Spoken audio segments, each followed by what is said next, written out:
कहानी ध्यान से सुने। सोचो, एक भिखारी रोज तुम्हारे सामने बैठा भीख मांगता है। मैले कपड़े, जंग लगा कटोरा, सर झुकाए चुपचाप बैठा रहता है।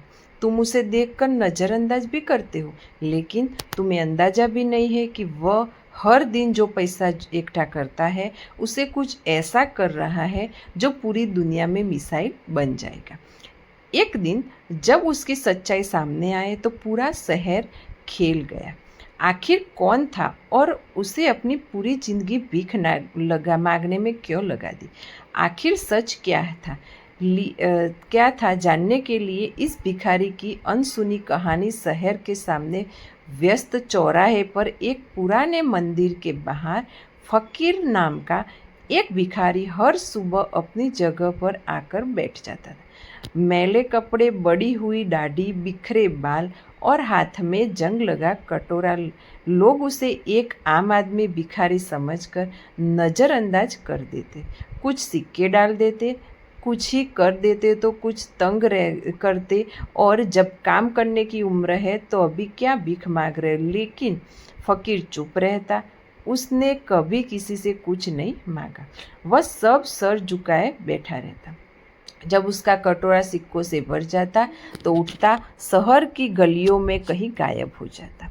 शहर के लोगों को उसकी इस हरकत से कोई फर्क नहीं पड़ता था, लेकिन रघु, जो एक 12 साल का गरीब लड़का था, उसे यह सब अजीब लग रहा था। रघु खुद स्कूल नहीं जा पाता था, इसलिए कचरे में से काम की चीज़ें इकट्ठा करता। और एक दिन जब फकीर सिक्के लेकर उठा तो रघु ने चुपचाप उसका पीछा किया। फकीर गलियों से होकर एक पुराने जर्जर मकान में पहुंचा। रघु ने खिड़की से देखा तो आंखें फटी की फटी रह गई। सीधे बच्चे पढ़ाई कर रहे थे। उनके कपड़े फटे हुए थे, लेकिन उनके चेहरे पर खुशी थी। उनके पास किताबें, स्लेट और कुछ लकड़ी कुर्सियाँ टेबल रखी थी। फकीर अंदर गया। उसने अपने कपड़े से सिक्कों निकालकर एक बूढ़ी औरत को दे दी। बूढ़ी औरत ने आशीर्वाद देते हुए कहा, भगवान तुम्हारा भला करे। फकीर, तुम्हारी वजह से ये बच्चे पढ़ रहे हैं। फकीर मुस्कुराया और बोला, बस इन्हें पढ़ते रहो अम्मा, यह मेरे लिए सबसे बड़ा आशीर्वाद है। रघु यह सब देखकर हैरान था। तो यह आदमी भिखारी नहीं है, यह तो अनाथ बच्चों की जिंदगी संवार रहा है। अगले दिन रघु ने हिम्मत करके भिखारी से पूछा, तुम कौन हो और यह सब क्यों कर रहे हो? फकीर पहले तो चुप रहा, फिर एक लंबी सांस लेकर बोला, मेरा असली नाम रणवीर सिंह है। कभी मैं एक शहर का सबसे बड़ा व्यापारी था। करोड़ों की संपत्ति थी, बड़ी हवेली, गाड़ियाँ, नौकर चाकर, सब कुछ। रघु हैरान था। तो फिर तुम क्यों भीख मांग रहे हो? रणवीर की आंखें नम्र हो गई। एक दिन मैं मेरे लालच में, घमंड में मेरी दुनिया हिला दी। रणवीर ने बताया कि कुछ साल पहले उसने शहर के एक अनाथालय की जमीन हड़प ली थी। वहाँ एक फैक्ट्री बनाई थी, लेकिन इस रात फैक्ट्री में आग लग गई और अनाथ बच्चे जलकर मर गए। रवि ने खूब पैसे कमाए, लेकिन उसकी आत्मा उसे चैन से नहीं सोने देती थी। जब भी वह आईने में अपना चेहरा देखता, उसे उन बच्चों की चीखें सुनाई देती। मेरे लालच की वजह से मासूम की जान चली गई। एक दिन उसने सब कुछ छोड़ दिया, अपने करोड़ों की दौलत त्याग दी और यह रास्ता चुना। अब वह भीख मांगकर उन बच्चों की मदद करता जिनके पास कोई सहारा नहीं है। एक दिन शहर में बाढ़ आई, कई घर तबाह हो गए और फकीर ने स्कूल में पानी भर गया।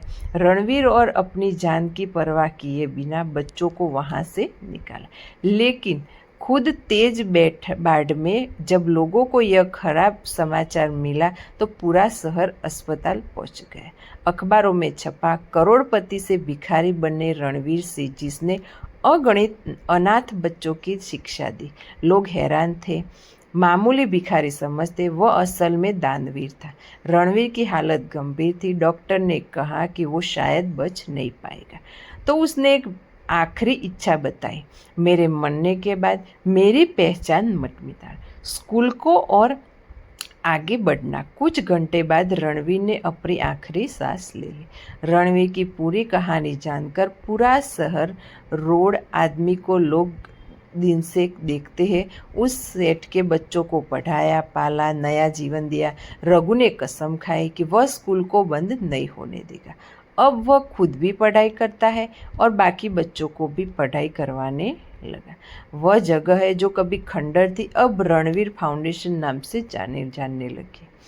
आज वहाँ हजारों अनाथ बच्चे पढ़ रहे हैं। सीख असली हीरो वह नहीं जो नाम कमाए, बल्कि वह होता है जो गुमनाम रहकर दूसरों की जिंदगी चला सकते, लेकिन उसकी कहानी हमेशा लोगों के दिलों में जिंदा रहेगी। रणवीर की यह कहानी हमें सिखाती है कि सच्ची महानता नाम या दौलत में नहीं, बल्कि दूसरों की ज़िंदगी में बदलने में है। अगर आपको यह कहानी प्रेरित करती है तो वीडियो को लाइक करें और चैनल को सब्सक्राइब करें। Thank you.